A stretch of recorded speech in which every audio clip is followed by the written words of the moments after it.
B'investiment ta' ftit aktar minn 140,000 euro tlesta x-xogħol ta' restawr fuq ħitan tas-sejjieħ fil-lokalità tal-Iklin. 20% tal-fondi kienu finanzjati mill-Gvern lokali, fil-waqt li 80% tal-fondi kienu finanzjati minn fondi Ewropej, wara li l-Kunsill Lokali applika għal fondi mill-Unjoni Ewropea taħt il-Fond Agrikolu Ewropew għall-Iżvilupp Rurali. Ir-restawr u rikostruzzjoni fuq il-ħitan tas-sejjieħ saru fi Sqaq in-Namur, Sqaq Ġarda, parti minn Triq il-Gargur u Triq Richard Taylor fl-Iklin.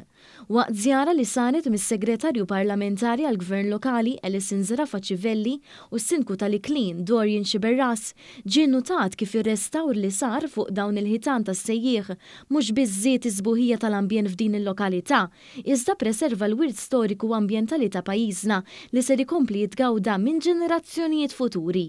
Is-Sindku tal-Iklin Dorian Xiberras spjega li barra li dawn l-istrutturi tal-ġebel fl-Għeliqi u r-Raba jagħmlu parti mill-wirt storiku u ambjentali tagħna l-Maltin, dawn jaqdu wkoll funzjonijiet ambjentali oħra.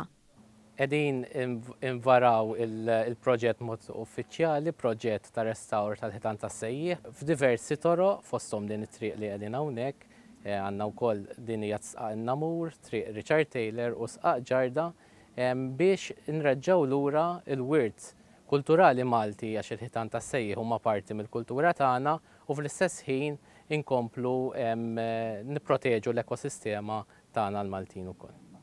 Is-Segretarju Parlamentari Alison Zarafa Civelli ħeġġet aktar kunsilli lokali sabiex jagħmlu użu minn fondi addizzjonali sabiex ikomplu jaqdu l-bżonnijiet tal-lokalitajiet u ta' residenti rispettivi tagħhom.